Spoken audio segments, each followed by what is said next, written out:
নমস্কার, আমার বাংলা নিয়ে আমি অয়ন। প্রথমেই চলে যাব, গতকালই অভিষেক বন্দ্যোপাধ্যায় আন্দোলনরত চাকরি প্রার্থীদের সঙ্গে ফোনে কথা বলেছিলেন। আজকে সরাসরি কথা বললেন এসএসসি আন্দোলনকারী প্রতিনিধিদের সঙ্গে এবং সেই প্রতিনিধি দলের সঙ্গে বৈঠক করলেন অভিষেক বন্দ্যোপাধ্যায়। চাকরির বিষয়ে আশাবাদী আন্দোলনকারীরা বৈঠক সেরে জানালেন আন্দোলনকারীদের নেতা শহীদুল্লাহ আইন মেনে সকলের চাকরির আশ্বাস। তৃণমূলের সর্বভারতীয় সাধারণ সম্পাদকের 8ই আগস্ট পরবর্তী বৈঠক এই আন্দোলনকারীদের সঙ্গে শিক্ষামন্ত্রী। দেখুন,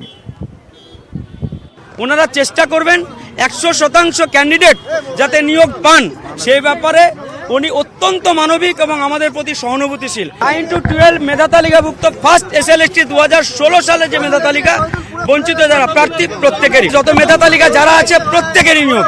উনি 100% চেষ্টা করবেন যাতে ফার্স্ট এসএলএসটি 2016 সালে মেধা তালিকাভুক্ত প্রার্থীরা সম্পূর্ণরূপে নিয়োগ পান, একজনও বঞ্চিত না হন। এ ব্যাপারে সদর্থক ভূমিকা উনি গ্রহণ করবেন।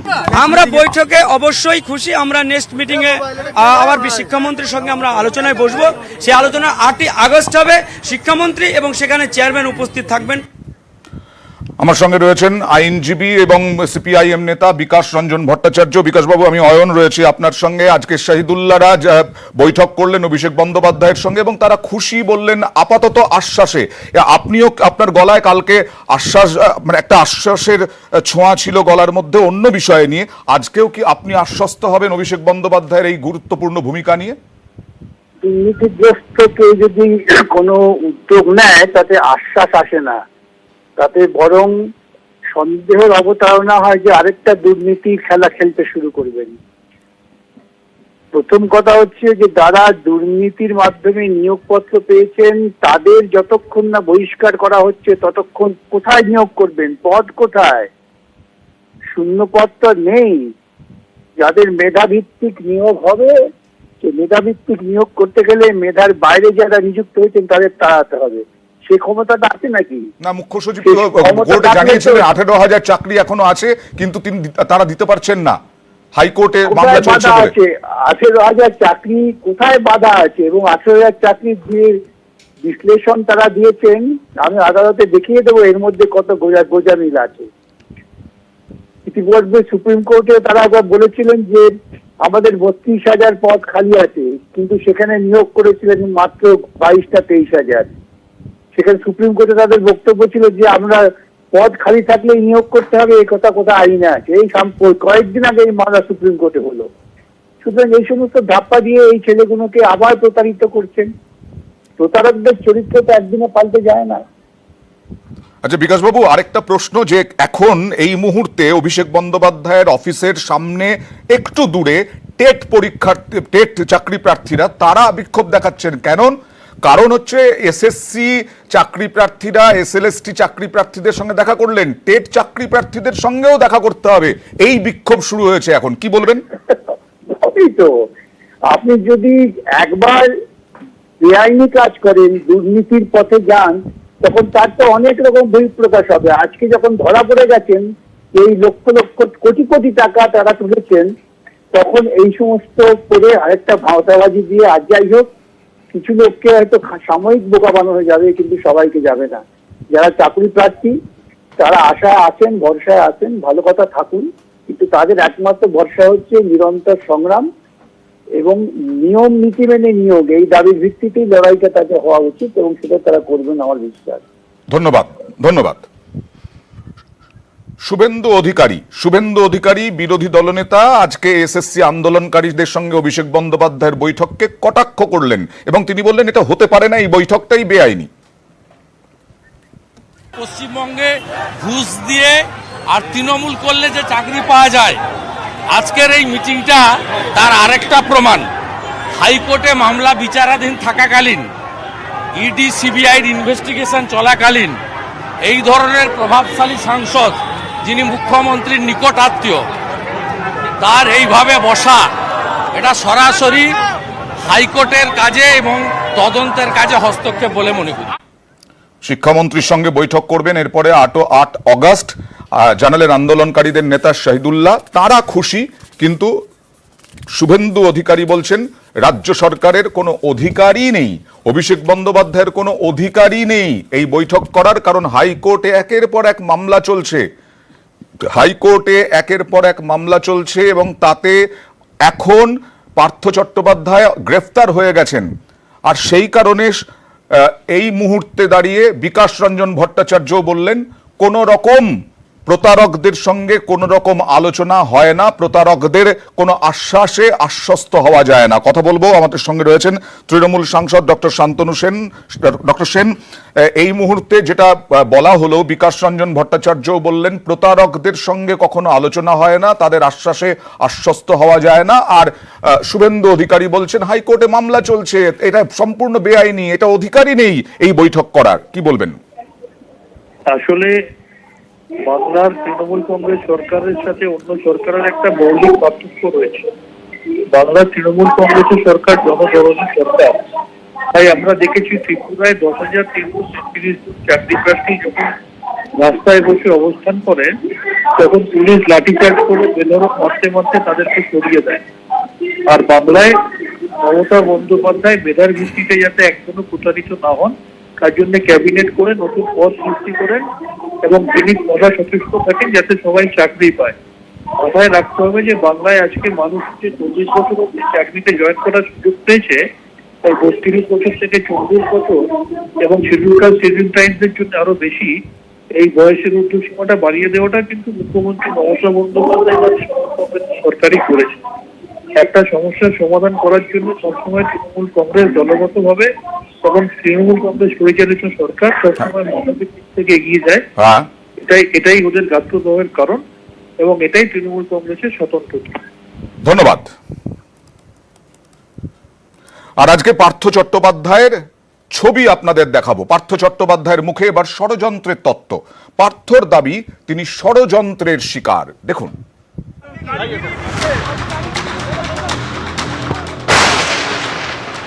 আপনাকে মন্ত্রিত্ব থেকে সরিয়ে দেওয়া হলো।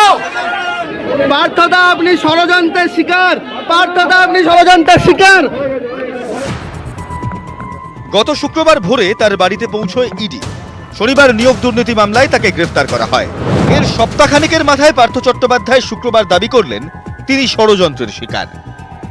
আপনাকে মন্ত্রিত্ব থেকে সরিয়ে দেওয়া হলো। পার্থদা আপনি ষড়যন্ত্রের শিকার। পার্থদা আপনি ষড়যন্ত্রের শিকার। হেভিওয়েট রাজনীতিক, প্রভাবশালী মন্ত্রী, তাঁরই ঘনিষ্ঠ অর্পিতা মুখোপাধ্যায় দুটি ফ্ল্যাট থেকে উদ্ধার 50 কোটি টাকা, নামে বেনামে অসংখ্য সম্পত্তি। তুমুল বিতর্কের মুখে বৃহস্পতিবার মন্ত্রিসভা থেকে পার্থকে সরিয়ে দেয় রাজ্য সরকার। তৃণমূলের 5টি পদ থেকে সরিয়ে দেওয়া হয়েছে পার্থকে, সাসপেন্ড করা হয়েছে তৃণমূল থেকে। এর পরের দিনই পার্থর মুখে ষড়যন্ত্রের তথ্য। আপনাকে মন্ত্রিত্ব থেকে সরিয়ে দেওয়া হলো। পার্থদা আপনি ষড়যন্ত্রের শিকার। পার্থদা আপনি ষড়যন্ত্রের শিকার। পার্থবাবু কার চক্রান্তে কথা বলছেন? তার দায়িত্ব লোকের সামনে নিয়ে আসা। উনি একজন সাধারণ মানুষ নন, এখন বলছেন ফাঁসানো হয়েছে। কে ফাঁসিয়েছে, কে চক্রান্ত করছে সেটাও মানুষের জানার দরকার আছে। সত্যি সত্যি তদন্ত বন্ধ না হয়ে চলতে থাকে, অনেক এরকম রাঘব বোয়াল ধরা পড়বেন। নির্দোষ হয়ে থাকেন এবং এত বড় জিনিসটা সামনে পড়েন, তিনি প্রথম দিন থেকেই আশা করা যায় তিনি বলবেন যে আমি নির্দোষ বা ইত্যাদি। তো এখন সেগুলো তিনি বলেননি, এখন 6 দিন 7 দিন বাদে উনি বলছেন। উনি যদি সেটা মনে করেন, নিশ্চিতভাবে আইনে ওনার নিজেকে ডিফেন্ড করার বা নিজের বক্তব্য জানানোর পূর্ণ সুযোগ রয়েছে। দলের সব পদ খুইয়েছেন, তৃণমূল থেকে সাসপেন্ড তৃণমূলের মহাসচিব।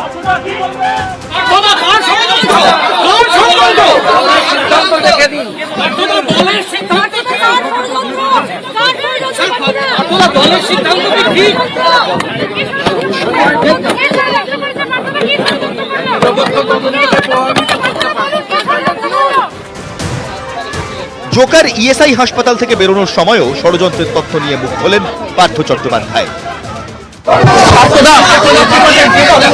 জেলার ষড়যন্ত্র করছে তারা জানতে পারবো। জেলার ষড়যন্ত্র করছে তারা জানতে পারবো। অনেকেরই প্রশ্ন, তারা বলতে কাদের কথা বলতে চাইছেন পার্থ?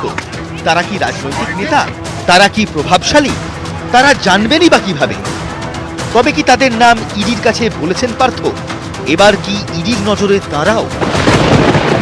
পার্থর মন্তব্যে এরকম নানা প্রশ্ন নানা মহলে। নিউজ 18 বাংলা। আর আজ সকাল থেকে অর্পিতা কি করলেন? জোকার ইএসআই হাসপাতালের বাইরে কান্নায় ভেঙে পড়লেন অর্পিতা মুখোপাধ্যায়। এটা কি মানসিক ভেঙে পড়ার ইঙ্গিত, নাকি পুরোটাই নাটক? এই নিয়ে নানা কথা।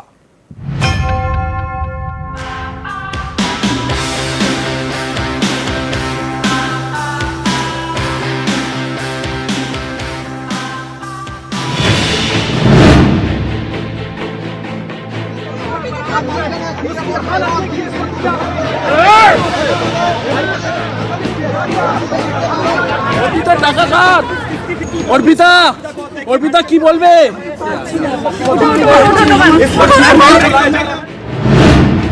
অর্পিতা মুখোপাধ্যায় ছিলেন মন্ত্রী পার্থ চট্টোপাধ্যায়ের ঘনিষ্ঠ। কোটি কোটি টাকার সম্পত্তি, ফ্ল্যাটে ফ্ল্যাটে টাকার পাহাড়, রাশি রাশি সোনা, বিপুল প্রভাব, প্রবল দাপট, গ্ল্যামারে মোড়া জীবন, প্রায় ঝড় তুলতেন রিলে।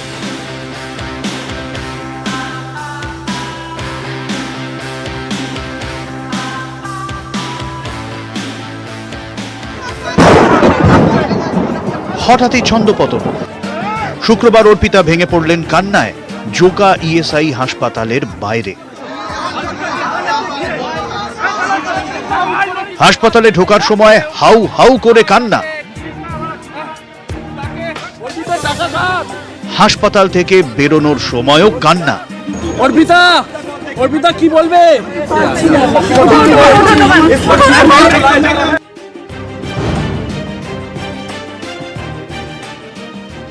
ফাইভ স্টার লাইফ থেকে একটা জেলের লাইফ, এটা মেনে নেওয়া ওদের পক্ষে খুবই কষ্ট। As a psychologist, as a criminal psychologist, I believe এগুলো সব নাটক, এবং সে বুঝতে পেরে গেছে তার আর বাঁচার কোনো রাস্তা নেই। এই যে কান্না, এই যে ভেঙে পড়া, এই যে হাঁটিতে পড়ে যাওয়া, এসব নাটকেরই অঙ্গ। প্রকাশ্যে কাঁদছেন, ইডির জেরার মুখেও কি কাঁদছেন অর্পিতা? যা সত্যি সত্যি ঘটেছে তা কি সবই বলছেন তদন্তকারীদের? কোন প্রভাবশালীর নাম কি বলছেন পার্থ ঘনিষ্ঠ অর্পিতা? এসবের জবাব দিতে পারবে ইডি। নিউজ 18 বাংলা। এবার দেখাবো প্রাক্তন শিল্পমন্ত্রী এবং অর্পিতা মুখোপাধ্যায়ের শিল্প কতদিন ধরে এবং কিভাবে। নিয়োগ দুর্নীতির টাকা কি রিয়েল এস্টেটে? বেলঘড়িয়ায় অর্পিতার ফ্ল্যাটে দুটি রিয়েল এস্টেট কোম্পানির নথি উদ্ধার। এই সব রিয়েল এস্টেট কোম্পানির টাকার উৎস কি? অর্পিতাকে জেরা করে জানতে চায় ইডি।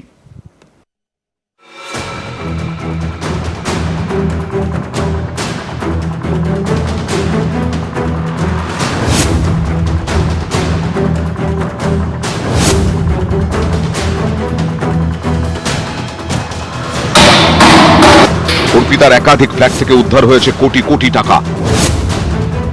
সোনা রূপো, এত সম্পত্তি কিভাবে? এই বিপুল টাকা এলো কোথা থেকে? কি করা হতো এই টাকায়? এই টাকাতেই কি নানা জায়গায় সম্পত্তি? খতিয়ে দেখছে ইডি।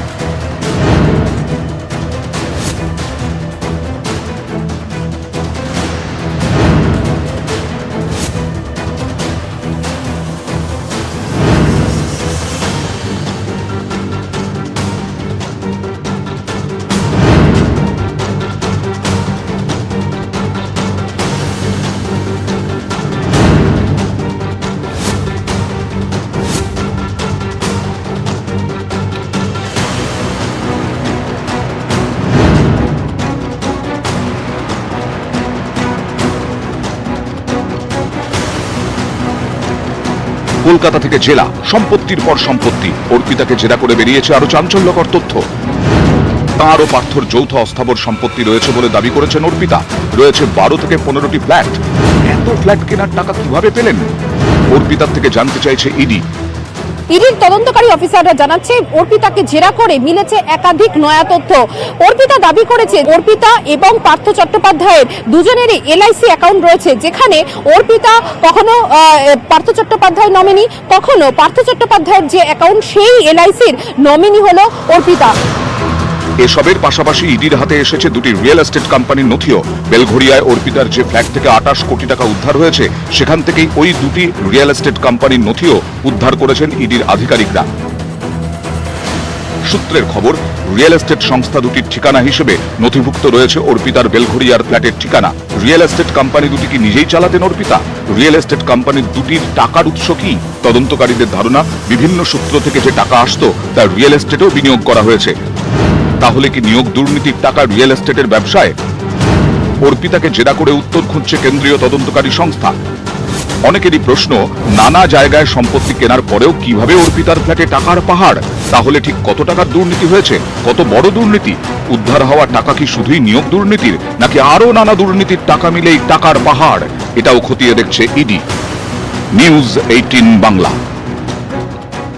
আর আজকে অর্পিতা মুখোপাধ্যায় কি জানালেন? নিয়োগ দুর্নীতিতে দফায় দফায় জেরা হচ্ছে। অর্পিতাকে জেরায় নয়া তথ্য।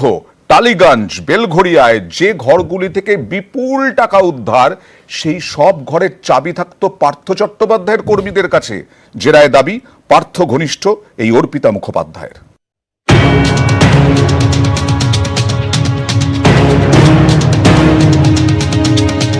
ফ্ল্যাটে টাকার পাহাড়, লক্ষ লক্ষ টাকার সোনার গয়না, দামি গাড়ি, বিপুল সম্পত্তি। অখ্যাত অভিনেতা থেকে মন্ত্রীর ঘনিষ্ঠ অর্পিতার উত্থান নজর কাড়া।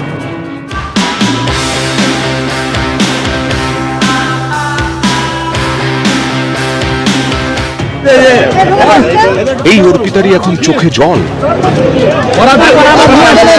কিন্তু এত টাকা অর্পিতার ফ্ল্যাটে এলো কিভাবে, সেটা জানতে দফায় দফায় পার্থ ঘনিষ্ঠ অর্পিতাকে জেরা করছে ইডি। কখনো একলা, কখনো পার্থ অর্পিতাকে মুখোমুখি বসিয়ে। ইডি সূত্রে খবর, বেলঘড়িয়ার ফ্ল্যাট থেকেও বিপুল টাকা উদ্ধারের ছবি দেখে চমকে যান অর্পিতা। তখন সামনে বসা পার্থর দিকে তাকিয়ে বলে ওঠেন, এত টাকা আমার ফ্ল্যাটে রাখা হয়েছিল?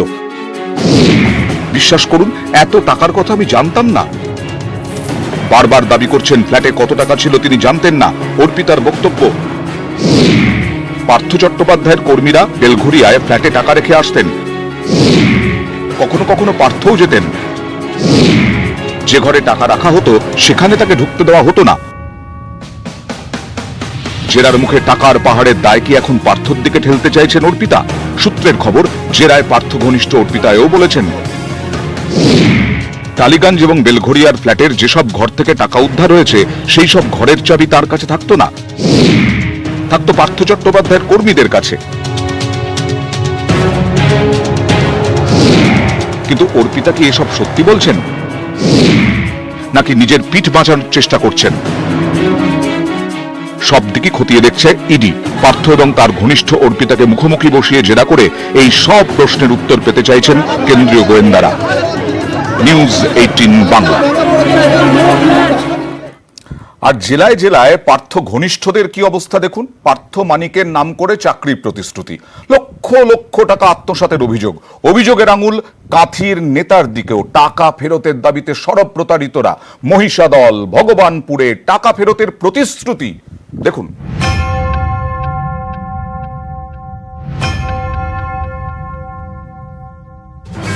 নিয়োগ দুর্নীতি মামলায় গ্রেফতার পার্থ অর্পিতা। অর্পিতার ফ্ল্যাট থেকে কোটি কোটি টাকা উদ্ধার, রাজ্য জুড়ে শোরগোল। এরই মধ্যে আবারও সামনে প্রাথমিকে চাকরি পাইয়ে দেওয়ার নামে লক্ষ লক্ষ টাকা প্রতারণার অভিযোগ। টাকা নেওয়ার অভিযোগ কাঁথির এক নেতার দিকেও। পূর্ব মেদিনীপুরের ভগবানপুর, একসময় এখানে ছিল তৃণমূল নেতা নান্টু প্রধানের প্রবল দাপট। অভিযোগ, পার্থ ঘনিষ্ঠ পরিচয় দিয়ে প্রাথমিক শিক্ষকের চাকরি পাইয়ে দেওয়ার প্রতিশ্রুতি দেন নান্টু, টাকাও নেন। কিন্তু অনেকেই চাকরি পাননি বলে অভিযোগ। 2018 সালে খুন হন নান্টু, কিন্তু অভিযোগকারীরা এতে হাল ছাড়তে রাজি নন। তারা ফের নান্টুর বাড়ির সামনে টাকা ফেরতের দাবিতে। যাদের কোনো শিক্ষাগত যোগ্যতা নেই বলা চলে, সেরকম ছেলেমেয়েরা চাকরি পেয়ে গেছে প্রচুর সংখ্যক, যার হিসাব করা যাবে না, হাজার খানিকের বেশি। ওর বাবাই তো 600 লোকের টাকা ফেরত দিয়েছে, মানে উনি মারা যাওয়ার পরে যে যাদের টাকা পয়সা নিয়ে রেখেছিলেন পার্থর মাধ্যমে চাকরি হবে, তাদের টাকাগুলো ফেরত দেওয়া হয়েছে। পার্থর নাম করে নান্টুর বিরুদ্ধে টাকা তোলার অভিযোগ। নান্টুর বাবার অভিযোগের আঙুল কাঁথির এক নেতার দিকেও। আরও নেতা আছে, অনেকে নেতা আছে নান্টুর সঙ্গে চাকরির ব্যাপার নিয়ে যোগাযোগ করত। ওদের বাড়ি কোথায় ছিল? কাদের? যাদের সঙ্গে চাকরির ব্যাপার? কাঁথি। পূর্ব মেদিনীপুরে প্রথম যখন চাকরি হয় তখন ওই কাঁথির নেতাদের কাছে যোগাযোগ ছিল। পূর্ব মেদিনীপুরের মহিষাদল, এখানে বাড়ি দেবপ্রসাদ সেনের। অভিযোগ, কখনো পার্থ চট্টোপাধ্যায় নাম করে, কখনো আবার মানিক ভট্টাচার্যের নাম করে প্রাথমিক শিক্ষকের চাকরি পাইয়ে দেওয়ার প্রতিশ্রুতি দেন দেবপ্রসাদ। অভিযোগ, লক্ষ লক্ষ টাকা আত্মসাৎ করেন, কিন্তু অনেকেই চাকরি পাননি, টাকাও ফেরত পাননি বলে অভিযোগ। মহিষাদল থানায় দায়ের হয়েছে অভিযোগ। ওকে আমি ঘরে আটকে রাখছিলাম, বলেছে এই মাসে আগামীকাল রবিবার 30 তারিখ টাকা দেওয়ার কথা 1,17,000। গত পরশুদিন ফোন করেছিলাম, ফোন করতে বলছে দাদা আরো 15 দিন সময় দেন। বলছে পার্থবাবু অ্যারেস্ট হয়েছেন, উনি বেরোলেই আমরা টাকার সব ফেরত দিয়ে দেবো। এখনো কি আপনাদেরকে মানে চাকরি করে দেবে এরকম আশ্বাস দিচ্ছে? এখন বলছে হবে, কি বলছেন? বলে চাকরি হবে, বলে আপার প্রাইমারিতে একটাও হয়নি, কেস চলছে, তো হবেই, কোনো ব্যাপার না, না হলে টাকা ফেরত দিয়ে দেবো।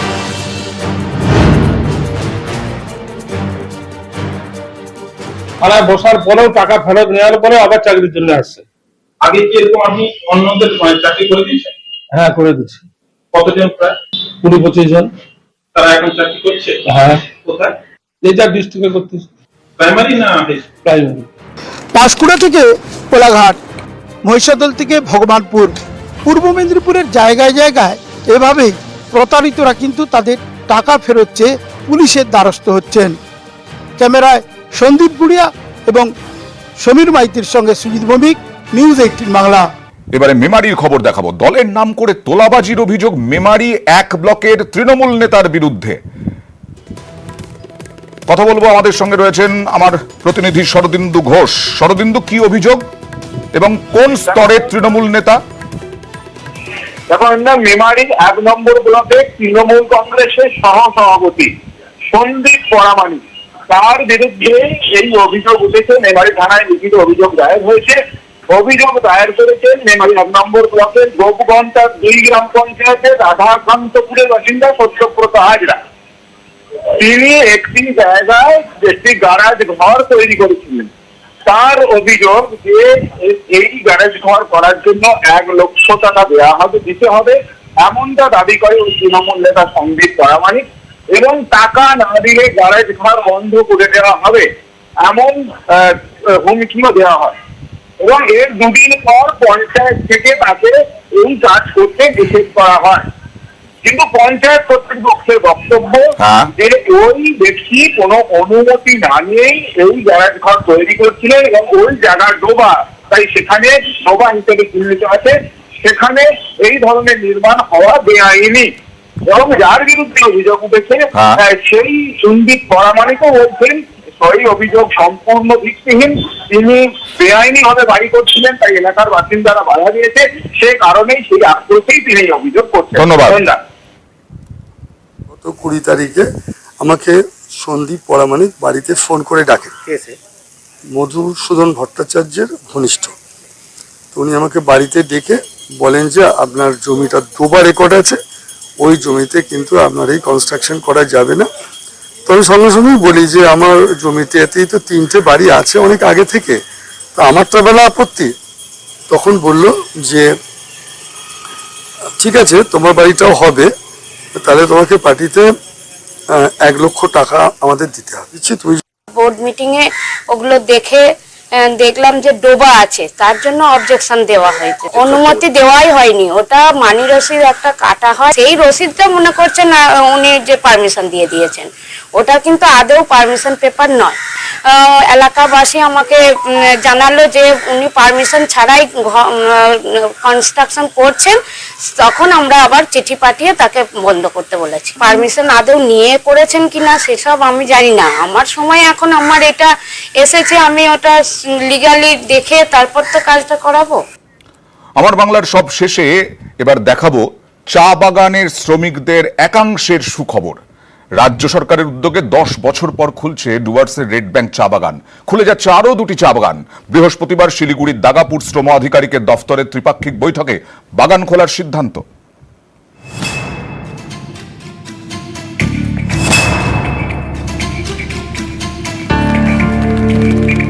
দশ বছর পর দুর্গাপুজোর আগে রাজ্য সরকারের উদ্যোগে খুলে যাচ্ছে ডুয়ার্সের রেড ব্যাংক চা বাগান। 11ই অগস্ট থেকে খুলে যাচ্ছে চা বাগান। 2012 সালে শেষবারের মতো বন্ধ হয়ে যায় রেড ব্যাংক চা বাগান। কর্মহীন হয়ে পড়েন প্রায় 1200 শ্রমিক। স্থানীয়রা বলছেন 599 জন স্থায়ী শ্রমিক ছিলেন চা বাগানে। চা বাগান বন্ধ হওয়ায় ভিন রাজ্যে পাড়ি দেন বহু শ্রমিক। অনাহারে মৃত্যু হয় বহু শ্রমিকের। बागान खुलने से क्या क्या चाहते हैं आप लोग, क्या क्या फायदा हो? फायदा बहुत कुछ होगा, चाय में बागान में चाय का रोपण होगा, ये सब सभी कुछ होगा। বাগান শ্রমিকদের অভিযোগ প্রতিবার ভোটের আগে ইস্যু হয়ে ওঠে রেড ব্যাংক। বীরপাড়ায় ভোট প্রচারে এসে বন্ধ বাগান খোলার প্রতিশ্রুতি দেন খোদ প্রধানমন্ত্রীও। একাধিকবার ত্রিপাক্ষিক বৈঠকও হয়। অবশেষে রাজ্য সরকারের উদ্যোগে সুখবর ডুয়ার্সে। প্রচুর প্রচেষ্টার ফলে এই 3টে বন্ধ বাগান, যে বাগান আমার জীবনে আমি ভেবে রেখেছিলাম যে বোধহয় কোনোদিন খুলবে না, এই বাগানগুলো আজকে খুলে গেল সুন্দর এগ্রিমেন্টের মধ্য দিয়ে। এটা খুশির খবর নিঃসন্দেহে, কারণ সেই রেড ভ্যান চা বাগানে প্রচুর দক্ষ শ্রমিক এবং অস্থায়ী শ্রমিক তারা কাজ হারিয়েছিলেন। দেরিতে হলেও রাজ্য সরকারের বোধোদয় হয়েছে, খুলে যাচ্ছে, আমরা খুশি। বৃহস্পতিবার শিলিগুড়ির দাগাপুর শ্রম আধিকারিকের দপ্তরে ত্রিপাক্ষিক বৈঠক হয়। ওই বৈঠকেই 3টি চা বাগান খোলার সিদ্ধান্ত হয়। খুলছে ডুয়ার্সের ধরণীপুর, রেড ব্যাংক এবং সুরেন্দ্রনগর চা বাগান। 2002 সাল থেকে বন্ধ ছিল এই বাগানগুলি। মাঝে মাস কয়েকের জন্য খুললেও ফের লকআউটের নোটিশ পড়ে। 2014 সাল থেকে বাগানগুলির দায়িত্ব নেয় রাজ্য সরকার। এবারে শ্রম দপ্তরের উদ্যোগে ত্রিপাক্ষিক বৈঠকে কাটল জট। সমস্ত শ্রমিকরা নিজের বকেয়া ওয়েজেস, বোনাস, বাকিয়া গ্র্যাচুইটি সমস্ত কিছু ওরা পেয়ে যাবে। কারেন্ট পিএফও চালু হয়ে যাবে। দীর্ঘদিন পর বাগান খোলার খবরে খুশি বাগান শ্রমিকরা, তবে আশঙ্কা কাটছে না। এর আগে বেশ কয়েকবার বাগান খুলেও বন্ধ হয়ে যায়। খুশি হলেও তাই পুরোপুরি নিশ্চিত হতে পারছে না রেড ব্যাংক। রকি চৌধুরী এবং পার্থ প্রতিম সরকার, নিউজ 18 বাংলা।